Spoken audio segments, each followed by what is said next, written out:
अज्ञानतिमिरन्धस्य ज्ञानाञ्जनशलाकया चक्षुरुन्मीलितं येन तस्मै श्रीगुरवे नमः।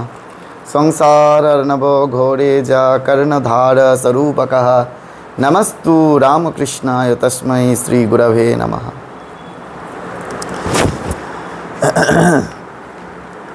আজকে আমাদের বিষয়টা বড় ইন্টারেস্টিং বিষয়। বিষয় হচ্ছে এই, অপরাধ না করে আমাদের শাস্তি পেতে হয় কখন? হ্যাঁ, অপরাধ না করে আমাদের শাস্তি পেতে হয় কখন? আমরা মানতে রাজি?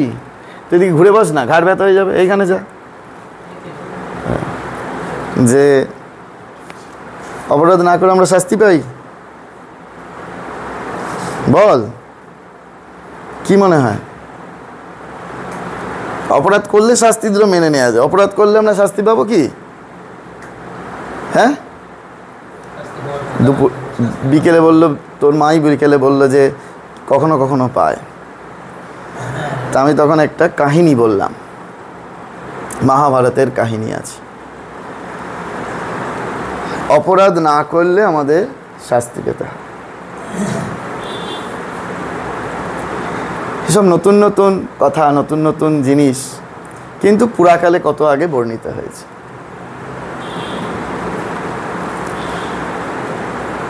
এক রাজা, সে ঠিক করেছে যে 1000 ব্রাহ্মণকে ভোজন করাবে। মহারাজের ছবিটা দেখা যাচ্ছে তো ওইটাতে? হ্যাঁ, কালকে দেখা যায়নি। তো 1000 ব্রাহ্মণকে ভোজন করাবে সংকল্প করেছে ব্রাহ্মণ, এই রাজা। তা সেই মতো আয়োজন করেছে। এবার যখন রসুই করছে, রান্নাঘরটা 1000 লোকের রান্না করবার তুলনায় ছোট হয়ে গেছে। একটু বড় জায়গা হলে ভালো হয়। তা তখন কি করবে? রসুইকররা ওই বাইরের উঠানে গিয়ে রান্না করতে শুরু করেছে। তখন সেই মুহূর্তে কারোর কিছু করার নেই যে নতুন করে আবার সেট করবে, নতুন করে ছাওয়াইবে, তারপর তার তলায় রান্না করবে, সুযোগ হয়নি। সঙ্গে সঙ্গে রান্না করতে শুরু করে দিয়েছে। গরম গরম ডাল ফুটছে, ভাত হয়ে গেছে আগে, ডাল ফুটছে। এমত অবস্থায়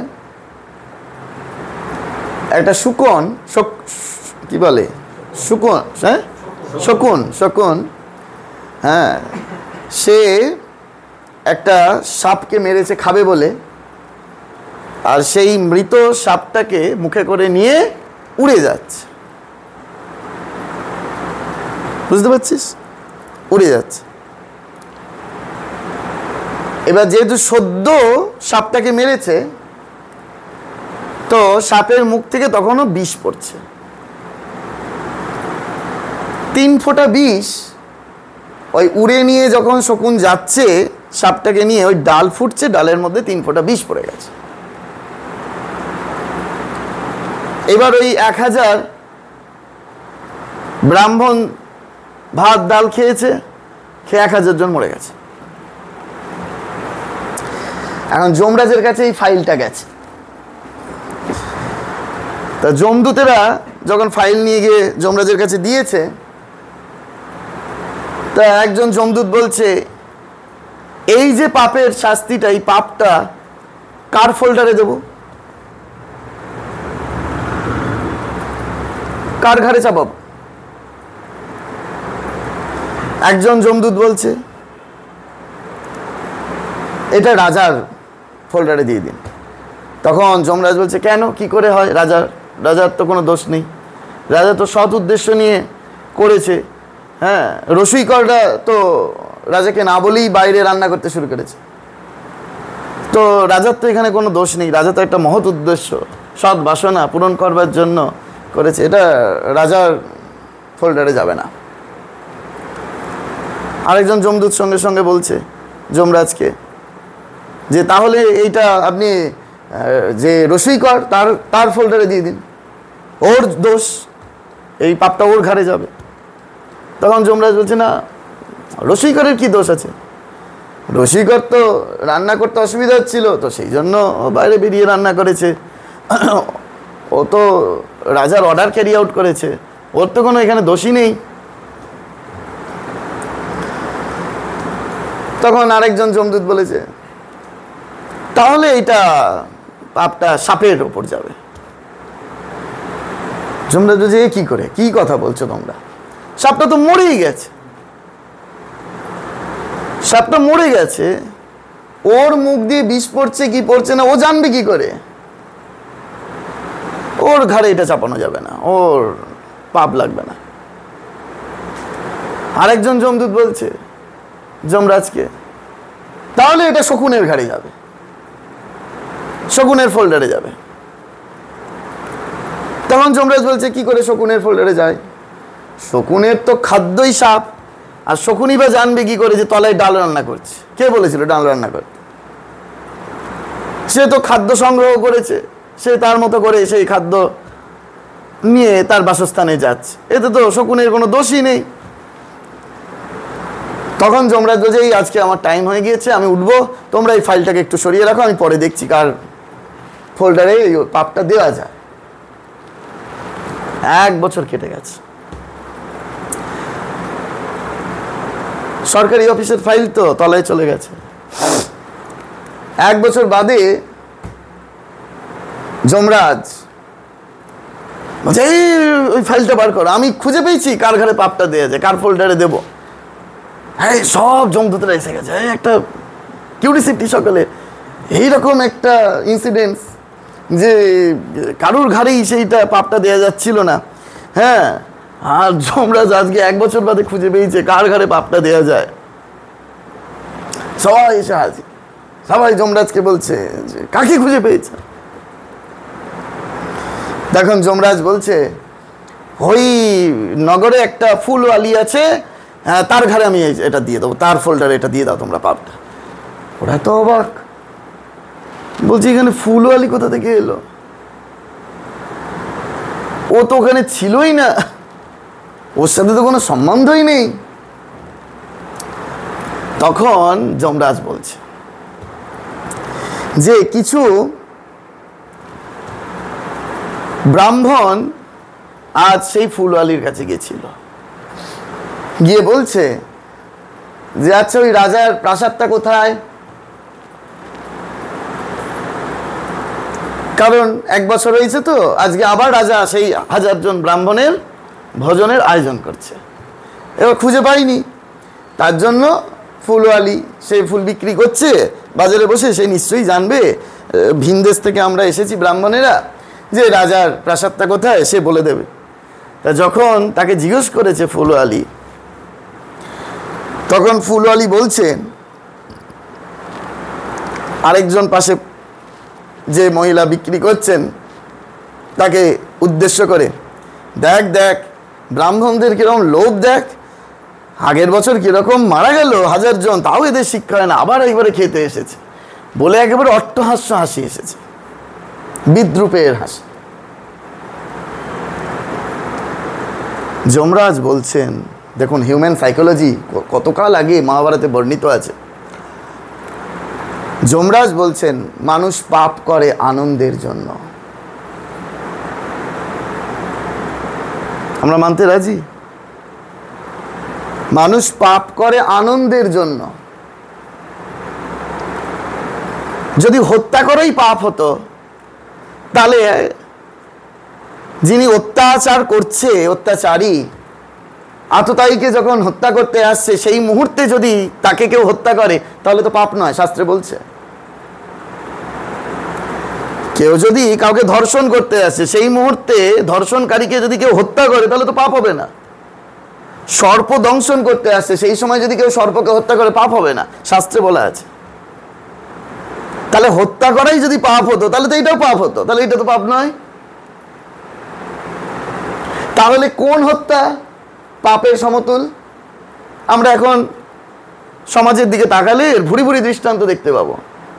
নিজে ভালো থাকবার জন্য, নিজে আনন্দে থাকবার জন্য, সমস্ত ডকুমেন্টস লোপাট করবার জন্য আমরা কাউকে কাউকে প্রয়োজনে হত্যা পর্যন্ত করছি।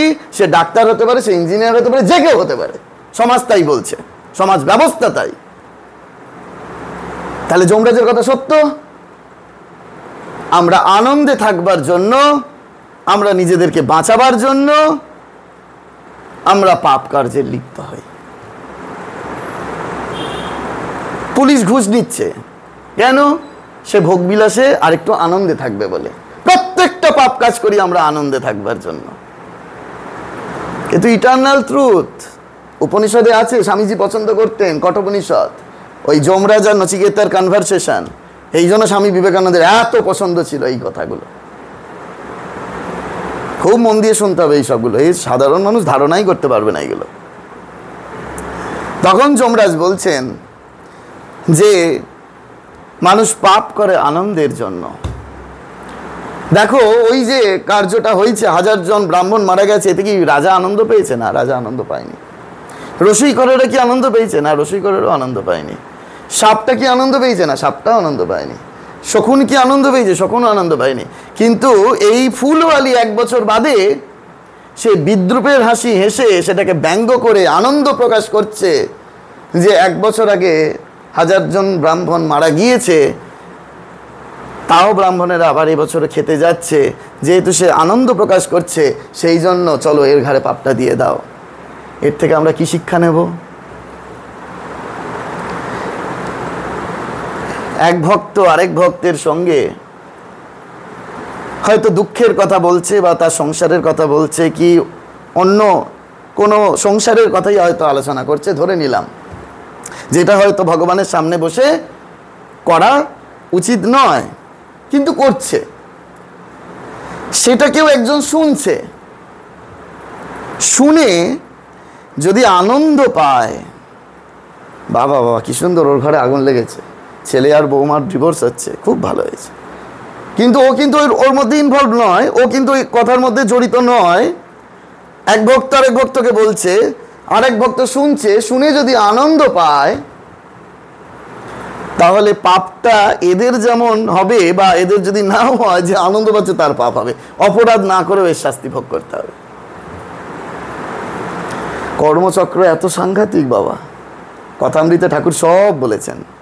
আমরা ঠিক ঠিক করে পড়ি না, ঠিক ঠিক করে বুঝি না, তাই জন্য এইগুলো মানতে পারি না। ওই জন্য যবে থেকে এখানে বিনা পয়সায় থাকছি, তবে থেকে আমাকে এক্সট্রা সাধন করতে হচ্ছে। পরিষ্কার প্রকাশ্যে বলছি, প্রকাশ্যে করতে হচ্ছে। কেন না? তার কর্মচক্র যাতে ঠিক ঠিক থাকে। জেনে রাখুন, এই শরীর ওখানে যখন থাকতো ননভেজ খেত, এখন ভেজ খেতে হচ্ছে, কারণ ওই সাধনের ব্যাঘাত ঘটবে বলে। আজকে তো 1 মাস হয়ে গেল, 1 মাসের বেশি হয়ে গেল, খেতে হচ্ছে, কারণ খাদ্যাখাদ্যের ওপর সাধনের প্রতিক্রিয়া পড়ে। তাই ঠিক সেরকম যদি কেউ ভালো কাজ করে আর কেউ যদি ভালো কাজ নাও করে, তাহলে সে ওই ভালো কাজের ফল লাভ করবে। অবশ্যই হতে হবে, এটা যদিও শাস্ত্রে নেই, কিন্তু আমি দীর্ঘ সময় ধরে সাধুদের সাথে এই নিয়ে আলোচনা করে এই জায়গায় উপনীত হয়েছি। এবং এখন আপনারা জানবেন যে মহারাজ স্বামী সর্বপ্রিয়ানন্দজি মহারাজ একটি আধ্যাত্মিক শব্দ ইউজ করেন, সেটা হচ্ছে স্পিরিচুয়াল জেলাসি। যদি ওনার বক্তৃতা শুনে থাকেন, দেখবেন উনি এটা বারবার করে বলেন, স্পিরিচুয়াল জেলাসি, আধ্যাত্মিক ঈর্ষা। কিরকম?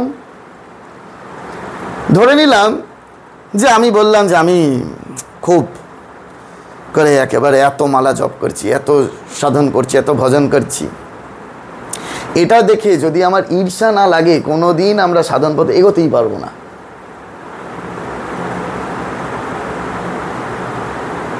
বোঝা যাচ্ছে কি?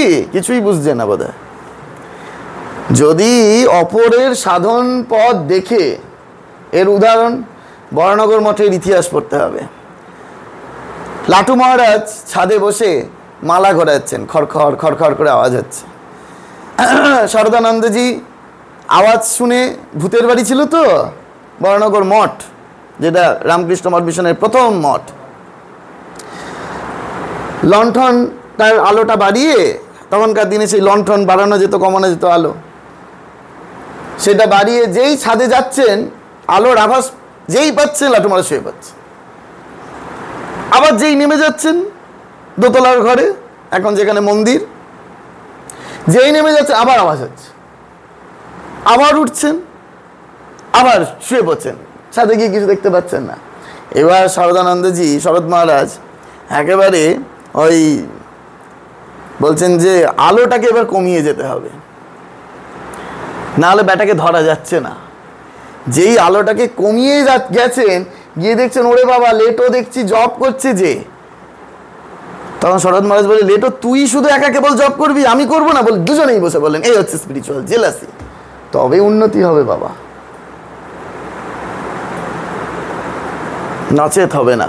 আমাদের, আমি ভুলে যাচ্ছি মহারাজের নাম, আমাদের মিশনেরই সাধু, তিনি গেছেন ওরকম কেদার যাচ্ছেন, কেদারনাথ যাওয়ার পথে মাঝখানে বিশ্রাম নিচ্ছেন।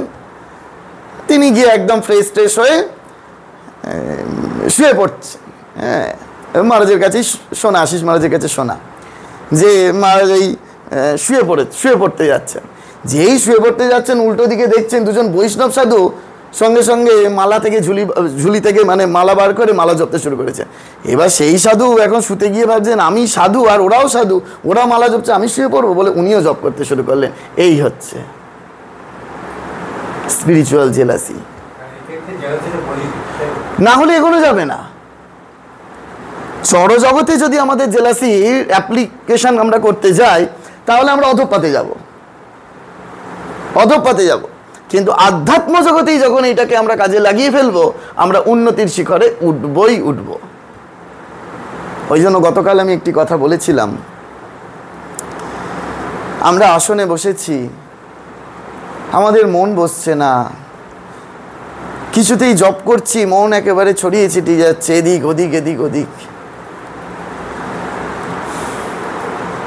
কিন্তু আসনটি ছেড়ো না বাবা। এই বসে থাকতে থাকতে থাকতে থাকতে একসময় আত্মগ্লানি আসবে। সবাইকার হচ্ছে, আমার হচ্ছে না, আমি এত অধম, আমি এত অভাগা, সবাই তাকে অনুভবে পাচ্ছে, আমি পাচ্ছি না কেবল। এই আত্মগ্লানি যখনই আসবে, তখনই ভগবানের কৃপা বর্ষিত হবে। পরম পূজ্যপাদ ভূতেশানন্দজি মহারাজের কাছে এসছেন এক ভক্ত, বলছে মহারাজ আমি তো এতদিন ধরে দীক্ষা নিয়েছি মহারাজ, আমার তো কিছুই হলো না মহারাজ। মহারাজ একটা কি উত্তর দিলেন, অপূর্ব উত্তর। কারণ ওনারা তো সেই উপলব্ধি স্তর থেকে বলছেন। মহারাজ বললেন, এই যে তুমি বুঝতে পারছো না, এটাই জানবে তুমি অনেক কিছু বুঝেছো। এটা যদিও বলেননি, আমি ভাষাটা গন্ডগোল করে দিলাম, ভাবটা এক রাখলাম, মহারাজের ভাষাতে বলি, অপরাধ হলো। সেটা হচ্ছে মহারাজ বললেন, এই যে তুমি বলছো তোমার হচ্ছে না, তার মানেই বুঝবে তোমার অনেক কিছু হচ্ছে। এইটা মহারাজের ভাষা। তারপরেই এক্সপ্লেন করছেন মহারাজ, সাধারণ মানুষ তো দীক্ষা নিয়ে গিয়ে বুঝতেই পারছে না যে তাদের কিছু হচ্ছে না। তুমি তো অন্তত বুঝেছো যে তোমার কিছু হচ্ছে না, তাই তো তুমি আমার কাছে ছুটে এসে বলতে এসেছো, তোমার এই বোধটা তো জাগ্রত হয়েছে, বাকিদের তো সেইটাও হচ্ছে না। দেখুন এনাদের দৃষ্টিটা দেখুন, এই যে আমার কিছু হচ্ছে না, এই বোধটা জাগ্রত হওয়াটাই কত বড় কৃপা। যার মনে হয়েছে যে আমার কিছু হচ্ছে না, সেই তো একমাত্র হবার চেষ্টা করবে। আর যে ভাবছে হ্যাঁ যে অঙ্ক করেই যাচ্ছে, টিচারকে দেখাচ্ছে না, ভুল করেই যাচ্ছে। ওরকম একবার মিশনে আছি, এক মহারাজের কাছে অঙ্ক নিয়ে এসেছে, মহারাজকে জিজ্ঞেস করছে স্টুডেন্ট, মহারাজ অঙ্কটা হয়েছে? মহারাজ বলছেন হয়েছে, তবে ভুল হয়েছে। ঠিক সেরকম সাধন ভজন হচ্ছে ওই রূপ। গুরু সান্নিধ্যে থেকে গুরুর কাছে গিয়ে জেনে নিতে হয় বারবার করে। আমি তো এরকম বহুজনকে দেখেছি, পরম পূজ্যবা স্বামী আত্মস্থানন্দজি মহারাজের আশ্রিত, যে তারা 2টি করে মন্ত্র জপ মহারাজ দিতেনও, যে আমি একটা বীজ লাগিয়েছি, গাছ হয়েছে, ফল খাওয়া হয়ে গেছে, আমার ইচ্ছে হয়েছে আরেকটা বীজ লাগাবো, আরেকটা গাছ তৈরি করব, মহারাজ দিতেন। কই এখন তো আর কাউকে দেখি না, কাউকে বলতেও শুনি না মহারাজদের কাছে গিয়ে, মহারাজ আমি জব করছি, আমার এত ভালো লাগছে, মহারাজ কৃপা করে আরেকটু সাধনের পথ বলে দিন। কাউকে দেখি না। জানি নিশ্চয়ই আছে, হয়তো নিশ্চয়ই আছে, কিন্তু এই শরীরে চোখে পড়ে না। কেন হচ্ছে না? একটা সাধনের পরে আরেকটা সাধন জানবার ইচ্ছাটা কেন হচ্ছে না? যে আমি এতদিন ধরে একটা সাধন করছি, কারণ আমি বুঝতেই পারছি না এই সাধনটাই আমার কতদূর অগ্রসর হলাম। ওই জন্য কালকে বলছিলাম বারবার করে, গুরু পূর্ণিমা মানে কেবল ওই খিচুড়ি খাওয়া, রাধাবল্লভী খাওয়া নয়। গুরু পূর্ণিমা মানেই ওই নাচন কোদর নয়। গুরু পূর্ণিমা মানে হচ্ছে নিজের সামনে আয়না ধরার দিন। নিজেকে দেখতে হয় যে আমি কতটা প্রিপেয়ার্ড হলাম, আমার আরেকটু এগোনোটা হবে। ঠাকুর তো আমাদের থেমে থাকতে বলেননি, বলছেন কাঠুরিয়া যখন বনে যায় প্রথমে চন্দন কাঠ পাবে, তারপরে রূপোর খনি পাবে, তারপরে সোনার খনি পাবে, তারপর হিরে মণি মাণিক্যের খনি পাবে। এগিয়ে চলো, চড়ই বেতি, চড়ই বেতি, চড়ই বেতি। কোথায়? আমাদের সেই নোঙর ফেলে দাঁড় টানা হচ্ছে না তো? আমরা দাঁড়টা টানছি, কিন্তু নোঙরটা যে ফেলা রয়েছে, আমার নৌকাটা যে এক বিন্দু এগোচ্ছে না, এটা বুঝতে পারছি না তো। নোঙরটা তুলছি তো। ওই জন্য কালকে বললাম, যদি রথের দড়ি ছুতে হয়, ভি-মার্ট থেকে প্রচুর শপিং করেছি, 2 হাতে 2টো ব্যাগ রয়েছে, আবার এদিকে বলছি আমি রথের দড়ি ছোবো। হবে? আগে কী করতে হবে? ব্যাগগুলোকে নামাতে হবে, হাতটাকে খালি করতে হবে, তবে আমি রথের দড়িটা ছুতে পারবো তো। তেমনি আগে ভগবানের পাদ পদ্ম ছুতে গেলে, গুরুর পাদ পদ্ম ছুতে গেলে আগে হাতটাকে খালি করো, নিজেকে খালি করো।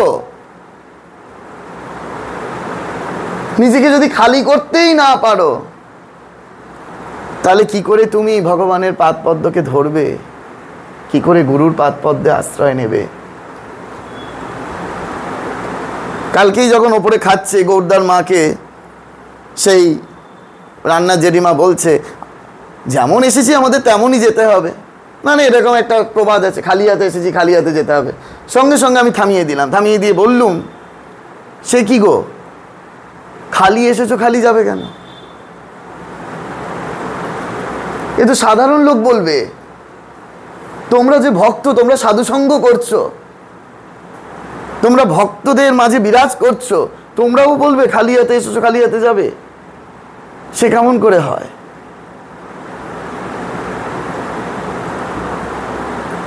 এসেছি হয়তো খালি হাতে, আর যদিও বা খালি হাতে যদি নাও আসি, তাহলে এখানে এসে নিজেদেরকে খালি করেছি বটে, কারণ নোংরা আবর্জনায় তো ভর্তি ছিলাম, সেইগুলো খালি করেছি। কিন্তু যখন যাব, তখন মোটেই আমরা খালি হাতে যাব না গো, তখন একেবারে ভর্তি হয়ে যাব। তবেই তো বলতে পারবো, পূর্ণমদ পূর্ণমিদং পূর্ণাৎ পূর্ণমুদচ্যতে পূর্ণস্য পূর্ণমাদায় পূর্ণমেবাবশিষ্যতে। পূর্ণ হয়ে যাব, কেন খালি হয়ে যাব? আমি বুঝি না এগুলো কেন, এগুলো বোঝো না তোমরা। এসেছি শূন্য, যাব পূর্ণ হয়ে। তার নাম করে যদি নিজেকে পূর্ণ করতে না পারলুম, গুরুচরণ আশ্রয় করে যদি নিজেকে একবার পূর্ণ করতে না পারলুম, তাহলে এই জীবনটা বৃথা হয়ে যাবে না গো?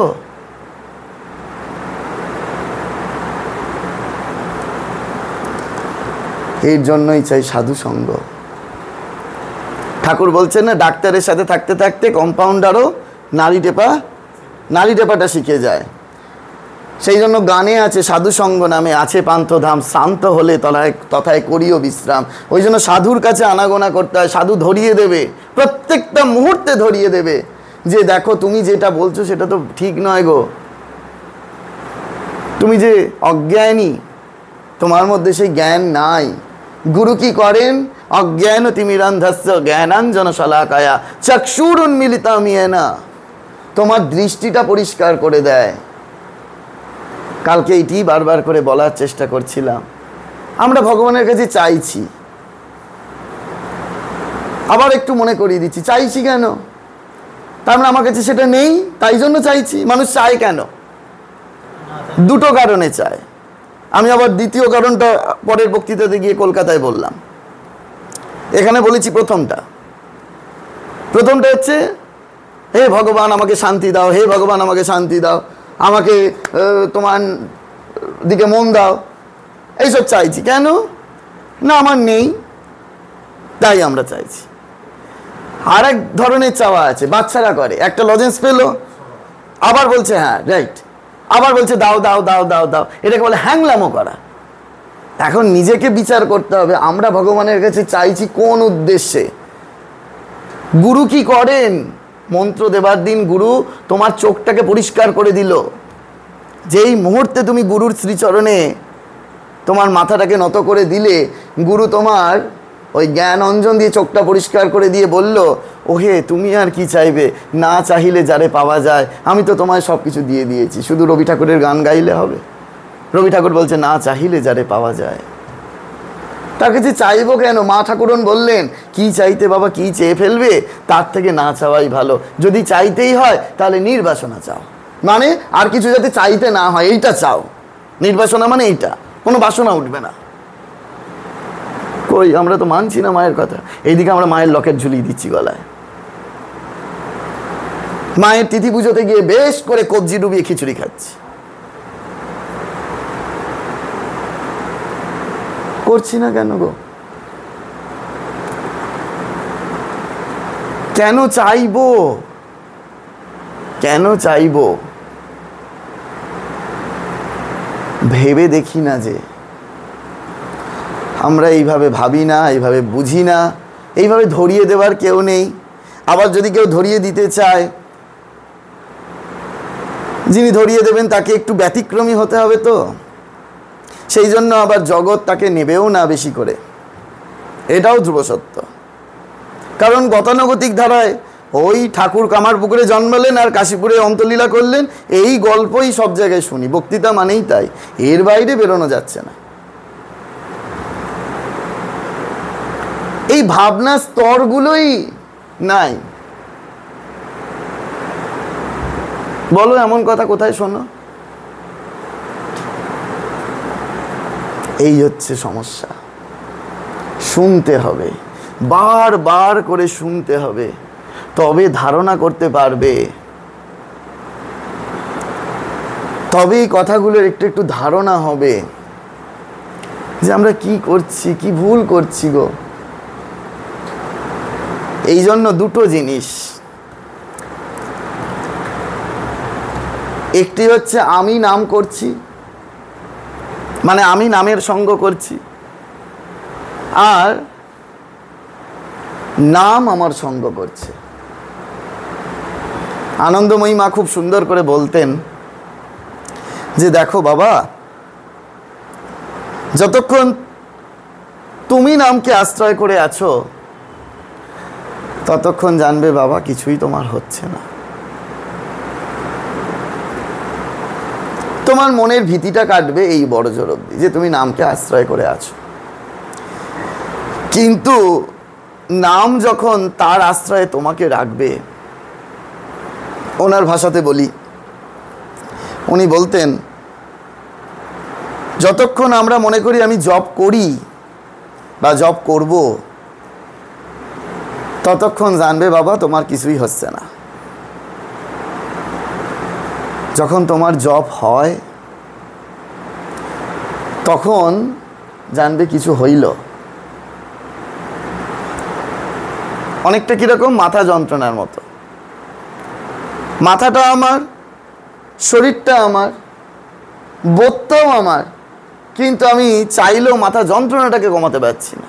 একবার দড়ি বাজছি, একবার বাম লাগাচ্ছি, কিন্তু স্পন্টেনিয়াসলি যন্ত্রণা হয়েই যাচ্ছে, হয়েই যাচ্ছে, হয়েই যাচ্ছে। মাথা যন্ত্রণার থেকে আরও ভালো বোঝা যায় দাঁতের যন্ত্রণা। একটু পেন কিলার খেলাম, কমলো, তারপরে আবার যার দাঁতের যন্ত্রণা আছে সে বোঝে দাঁতের যন্ত্রণা কি যন্ত্রণা। ব্যথা অন্য জিনিস, হ্যাঁ ব্যথা অন্য জিনিস। ব্যথা হচ্ছে ওই জায়গাটা হাত দিলে লাগলো ওইটুকুনির সময়, স্পন্টেনিয়াস হবে না। ব্যথা আর যন্ত্রণার মধ্যে পার্থক্য আছে।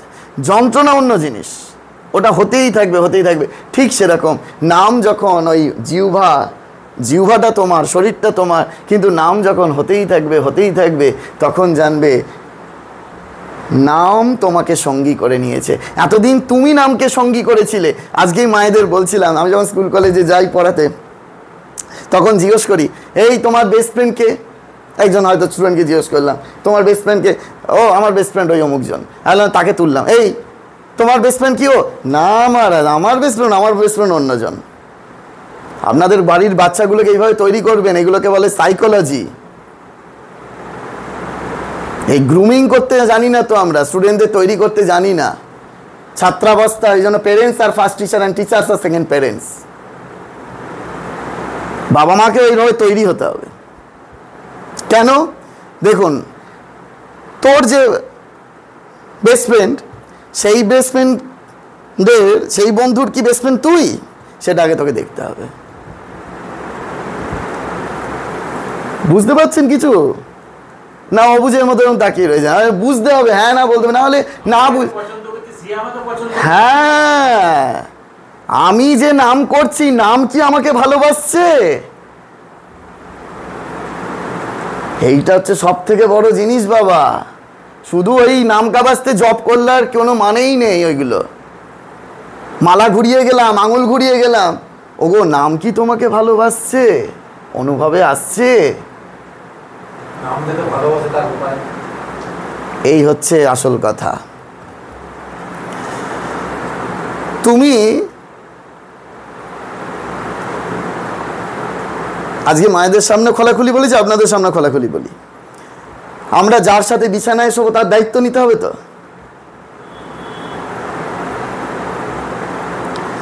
বিছানায় শোবো অথচ দায়িত্ব নেব না, হবে? হবে না। তাহলে দায়িত্বটা কখন নেব? যখন ভালোবাসাটা আমার পূর্ণ মাত্রায় গিয়ে পৌঁছাচ্ছে। না হলে সেই দায়িত্বর ব্যাঘাত ঘটবে, সেটাকে সমাজে অন্য নামে রূপান্তরিত করবে। ঠিক বলছি কি না? ঠিক সেরকম পূর্ণ মাত্রায় যখন এই শরীরের ভালোবাসাটা যাবে, যখন আমি নাম নিলাম, এই জন্য গুরুরা প্রথমে এই দীক্ষা দিয়ে মালা দেন না, ওই একটাই কারণে, তার দায়িত্ব নিতে শিখুক আগে। আজকে মনে হলো 500 বার জপ করলাম, কালকে মনে হলো 1000 বার করলাম, তারপরের দিন মনে হলো করলামই না, তারপরের দিন আবার 100 করলাম। এটাকে দায়িত্ব নেওয়া বলে? এ কঠিন বিষয়। তাহলে দায়িত্ব কখন নেওয়া হয়? যখন আমি পূর্ণ মাত্রায় তাকে ভালোটি বাসছি। এই পূর্ণ মাত্রায় যখন আমার ভালোবাসাটি আসবে, তখন সেও আমাকে পূর্ণ মাত্রায় ভালোবাসবে। একজন বন্ধুর আরেকজন বন্ধুর কাছে সে তখনই প্রিয় হবে যখন দেখবে সে তো আমাকে একেবারে নিঃস্বার্থভাবে ভালোবাসছে, আমার সমস্ত আপদে বিপদে পেতে চাইছে। কিন্তু আমি দেখছি ও ভালো, সব রোজ পড়তে যায়, ওর কাছ থেকে নোটসটা পাবো, ওই জন্য আমি ওকে বেস্ট ফ্রেন্ড বানিয়ে নিয়েছি। সবাইকে বলে বেড়াচ্ছি ও আমার বেস্ট ফ্রেন্ড, জানিস তো, আমার ভালো টিফিন আনলে টিফিনটা দিচ্ছি, কিন্তু উদ্দেশ্য নোটসটা পাবো, আমি পড়তে যাব না। যখন এইরূপ মেন্টালিটি থাকবে, তখনও পর্যন্ত সেই ব্যক্তির বেস্ট ফ্রেন্ড সে হবে না। সে বুঝবে যে ও তোমার সাথে স্বার্থে মিশছে, স্বার্থে বেস্ট ফ্রেন্ড বলছে। আমি এ যাবৎকালে 168টা স্কুল আর 36টা কলেজে পড়িয়েছি, যাওয়া ক্লাস নিয়েছি। সেজন্য আমি খুব ভালো মতো জানি এই স্টুডেন্টদের সাইকোলজিটা কোথায়। এই জন্য শিশুতীর্থের মতো স্কুল পেরেন্টস মিটিং আমায় ডেকেছিল যে মহারাজ আসুন।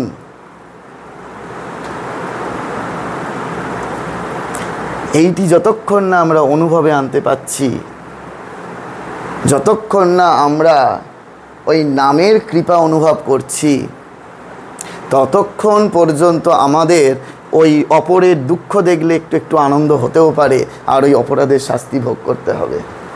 আর যখন আমার স্পিরিচুয়াল জেলাসি তৈরি হবে, যখন আমার ঈর্ষা হবে যে ও না, এই যেমন আগের বছর এক ব্রাহ্মণ এখানে এসেছিল, দেখে গেছে, গিয়ে অম্বাবচী করছি, এবছর সে ফোন করে বলছে মহারাজ আপনার মতো করে আমিও এবারে অম্বাবচী ব্রত করব।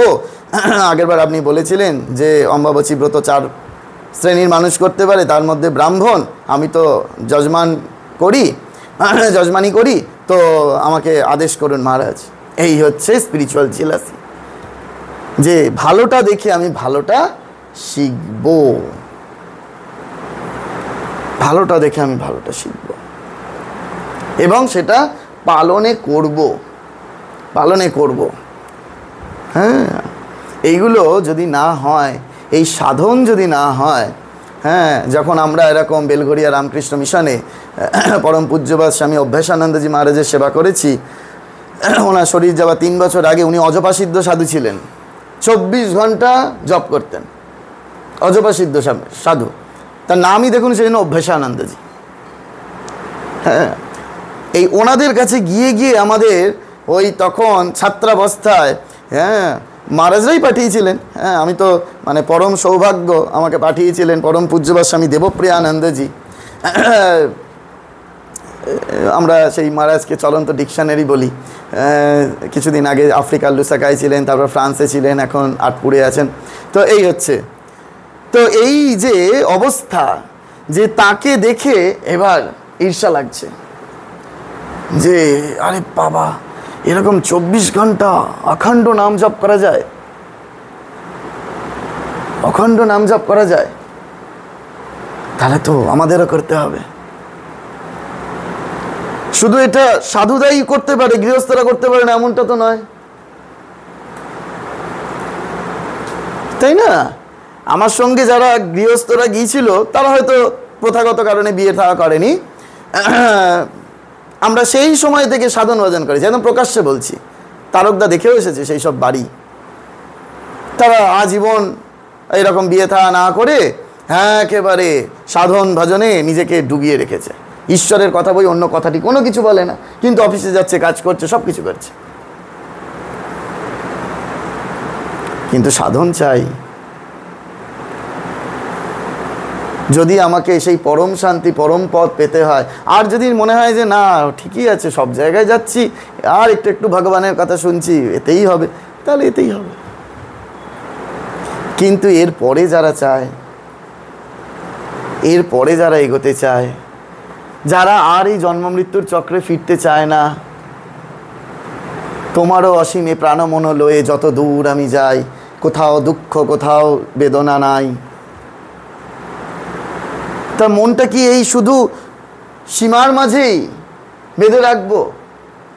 একবারও কি গাইবো না সীমার মাঝে অসীম তুমি বাজাও আপন সুর?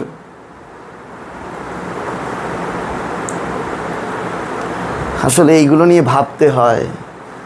শুধু ওই হেলে দুলে হারমোনিয়াম বাজিয়ে গান গাইলাম আর দুটো হাততালি পেলাম আর মঞ্চ থেকে নেমে পড়লাম, কি ভালো গান গেয়েছো, এর জন্য এই গানগুলো নয়। এই গানগুলো প্রত্যেকটি সাধনা। রবি ঠাকুর 5 বছর বয়স থেকে উপনিষদ পড়েছেন, উপলব্ধির স্তর থেকে এই গানগুলো রচনা করেছেন।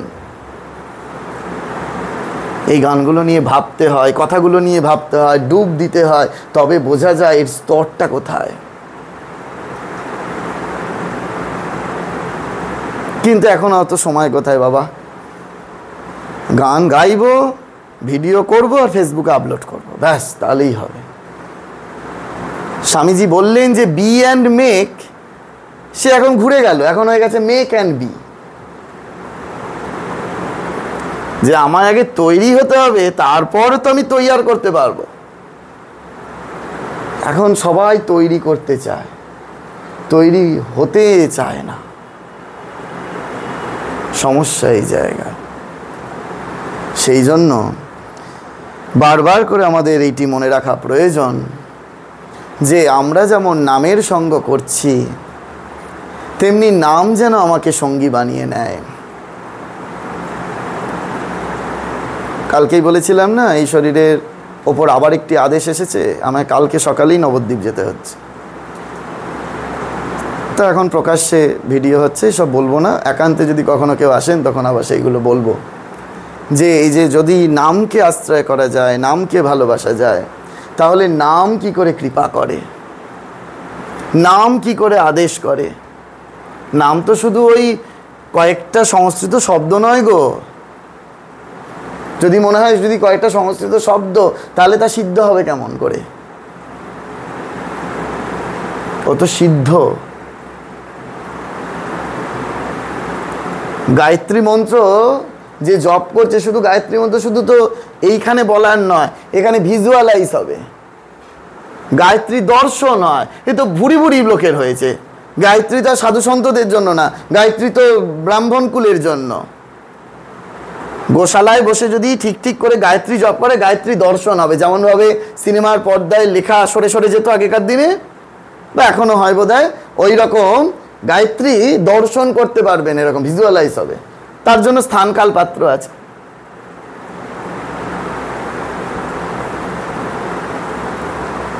আমাদের যখন সন্ন্যাস হয়েছিল, আমাদের গুরুজিরা সারা রাত ধরে গোশালার মধ্যে রাখলো। আমরা সারা রাত গোশালায় বসে বসে ভজন করলাম। ভজন মানে এই ভজন না, মানে ভজন মানে জপ। হরিদ্বারে সাধন বিনা বাবা কিছুই হবে না। সেই জন্য খুব করে সাধন চাই, স্ট্রাগল চাই, কষ্ট স্বীকার করতে হয়। করে হে ভগবান, আমি তোমায় ছাড়া কিছু জানি না, তোমায় ছাড়া কিছু মানি না, তোমায় ছাড়া কিছু চিনি না, তুমি যেমন রাখবে তেমন থাকবে। এই যে পূর্ণ শরণাগতি, সেটা এই গার্হস্থ্য আশ্রমে থেকেও হবে, গার্হস্থ্য আশ্রমে থেকেও হবে। ব্যাস, আমি তো আর কিছু চাই না, তোমায় ছাড়া আর কিছু চাই না ঠাকুর, তুমি যেমন করে চালাবে তেমনই চলবে। এতদিন তো চেষ্টা করে দেখলুম, আমার বুদ্ধিতে সব কিছু হয় না, আমার চেষ্টাতেও সব কিছু হয় না। হে ভগবান, তোমার মুরগি তুমি সামনে কাটবে কি পিছনে কাটবে সে তুমি জানো, আমি তোমার যন্ত্রস্বরূপ। ঠাকুর সেই জন্য বারবার করে প্রার্থনা করতে বলতেন, আমি যন্ত্র তুমি যন্ত্রী, আমি রথ তুমি রথী, যেমন চালাও তেমনি চলি, যেমন বলাও তেমনি বলি, যেমন করাও তেমনি করি। ঠাকুর তো কোথায় অন্য কিছুতে চাইতে শেখালেন না। এখন যদি আপনারা বলেন স্বামীজি চেয়েছিলেন বিদ্যা দাও, বুদ্ধি দাও, জ্ঞান দাও, ভক্তি দাও, ওগো চালাকির দ্বারা মহৎ কাজ হয় না, স্বামীজি বলে গেছেন। এখন দেখি তো দুর্গা পুজোয়, আগে ছোটোবেলায় দেখেছি, এখন তার ঠাকুর দেখতে যাই না, গেলেও সেই রাত্রিরে যাই। একজন দুর্গা প্রতিমার সামনে একটা মা তার বাচ্চা, ছোট বাচ্চাকে বলছে, এই ঠাকুরের সামনে নমো করতে হয়, হাত জোর করো, চোখ বন্ধ করো, নিয়ে ঠাকুরকে বলো বিদ্যে দাও, বুদ্ধি দাও, জ্ঞান দাও, ভক্তি দাও। মা শেখাচ্ছে। কেন? ওইগুলো যে প্রচার হয়ে গেছে, এগুলো জানি, কিন্তু এটা যে চাইতে নেই সেটা কি আমরা জানি? জানো তোমরা কেউ? জানো? পড়বে ভালো করে মায়ের কথা। মায়ের পা টিপছেন একজন ব্রহ্মচারী বাগবাজার মায়ের বাড়িতে। তা ব্রহ্মচারী টিপতে টিপতে মাকে বলছে, মা ঠাকুরের কাছে কি প্রার্থনা করতে হয়? মা তো অন্তর্যামী। মা বলছেন যে, কেন বাবা, তুমি কি কিছু প্রার্থনা করো না? হ্যাঁ মা করি। কি করো? বিদ্যে দাও, বুদ্ধি দাও, জ্ঞান দাও, ভক্তি দাও। মা সঙ্গে সঙ্গে আঁতকে উঠে বললেন, না বাবা, ওই প্রার্থনা কেবল একমাত্র নরেন করতে পারে, আর কেউ না। হয়ে গেল। প্রেমেশ মহারাজ কতকাল পরে সেটার ব্যাখ্যা করছেন, দেখো কেন। নরেন কিন্তু ওই জ্ঞান দাও, ভক্তি দাও, বিবেক দাও, বৈরাগ্য দাও মোটেই চাইতে যায়নি মায়ের কাছে। যদি ভালো করে ঘটনাটা জানো, ঠাকুরের কাছে গেছিলেন মঙ্গলবার, ঠাকুর তুমি মাকে বলো, তোমার মাকে বলো, তাও আমার মা নয়, তোমার মাকে বলো, বা আপনার বলতেন বোধহয়, আপনার মাকে বলুন যে আমার যাতে একটা চাকরি হয়ে যায়। ঠাকুর বললেন, আমি কেন বলবো? আজ মঙ্গলবার, তুই যা মায়ের কাছে গিয়ে তুই চা। নরেন্দ্রনাথ চাকরি চাইতে গেছিল। আসল ঘটনার এইটা জেনে রাখুন। নরেন্দ্রনাথ চাকরি চাইতে গেছিলেন ভবতারিণীর কাছে। সেই ভবতারিণীর রূপের সামনে দাঁড়িয়ে স্বামীজি আর চাইতে পারলেন না ওই চাকরি। তখন তার মুখ থেকে বেরোচ্ছে, জ্ঞান দাও, ভক্তি দাও, বিবেক দাও, বিবেক দাও। একবার নয়, কবার? 3 বার। ঠাকুর প্রত্যেকটা মুহূর্তে রিফিউজ করেছে, না আমি তো চাইবো না, তুই যা। দেখুন, ঠাকুরের কাছে নাটক চলে না। ওই জন্য কালকে বললাম না, আমরা প্রণয়ী বাক্সে কত টাকা দিচ্ছি সেটা ভগবান দেখেন, আমরা মানি পার্সে কত টাকা লুকিয়ে রাখছি সেটা ভগবান দেখেন। হ্যাঁ গো, আমি প্রণয়ী বাক্সে কত টাকা দিচ্ছি সেটা ভগবান দেখেন না। ওই 500 টাকার নোট, 200 টাকার নোট, 100 টাকার নোট, 50 টাকার নোট এরকম সরিয়ে সরিয়ে সরিয়ে সরিয়ে 10 টাকা দিচ্ছি, 10 টাকাটা ফেললাম বার করে। তো তখন সেই বাচ্চা মেয়েটা সেই বাবুকে বলছে, বাবু তুমি কত টাকা দান পেটিতে দিলে সেটা ভগবান দেখেন না, তুমি কত টাকা বুক পকেটে লুকিয়ে রাখলে সেটা ভগবান দেখেন। ঠিক সেই রূপ ভগবানের কাছে কোনো চালাকি চলে না। তোমার অন্তরে একেবারে কামনা বাসনা আর চাহিদা গিজগিজ করছে, আর তুমি লোককে শেখাচ্ছ দেখিয়ে জ্ঞান দাও, ভক্তি দাও, বিবেক দাও, বৈরাগ্য দাও। সেই জন্য মা বললেন ওই প্রার্থনা কেবল একমাত্র নরেন করতে পারে। সে তো একেবারে ভয়ে ত্রস্ত। তখন সে মাকে বলছে, মা তাহলে কী প্রার্থনা করব? মা তখন একটিই বললেন, যদি প্রার্থনা করতেই হয় তাহলে তার কাছে নির্বাসনা হওয়ার প্রার্থনা করো, নির্বাসনা হওয়ার প্রার্থনা করো। দেখুন, এইগুলো জানতে হয়, শিখতে হয়। ওই বোকার মতো গিয়ে কিছু চাইতে নেই এরকমভাবে। কাশীপুর উদ্যানবাড়িতে 1 জানুয়ারি তো কাগজে চিরকুট লিখে ঠাকুরের কাছে ফেলে দেওয়া হয় ঠাকুরের বিছানার ওপরে। আর রাত্রিবেলা সাধুরা ওই বিছানা থেকে ওই চিরকুটগুলো কুড়িয়ে কুড়িয়ে সব পড়ে আর মজা পায়। কি মজা পায় সব, একেবারে সব ভক্তদের লেখা প্রার্থনা ঠাকুরের কাছে দিয়ে আসে। ওইরূপ করতে নাই। যাই হোক, আমার বড় ইচ্ছা লাগে তোমরা যারা অন্তত এই শরীরকে সঙ্গ দিচ্ছ, এই শরীরকে দর্শন দিচ্ছ, আমরা সবাই মিলে সেই একসাথে ভগবানের পাদপদ্মকে আশ্রয় করে এই জীবনেই বৈকুণ্ঠে, এই জীবনেই শ্রীরামকৃষ্ণ লোকে, আমাদের তপস্যার দ্বারা তপলোকে, আমাদের ইষ্ট দর্শনে ইষ্টের সঙ্গে নিজেকে মিলিয়ে নিতে যাতে সক্ষম হই, সেই চেষ্টাটা আমরা সবাই মিলে একসাথে করি। একসাথে করলে দ্রুত চলে যাওয়া যায়, একা একা করলে দেরি হয়। সেই জন্য সবাই এই শরীরকে তো সহায়তা করছেন, এইভাবে সবাই মিলে আমরা একযোগে একসাথে আমরা ওই ভগবানের কাছে পৌঁছে যাওয়ার চেষ্টা করব। ঠিক আছে? ওম শান্তি শান্তি শান্তি হরি ওম তৎসৎ। শ্রীরামকৃষ্ণ প্রণমস্তু।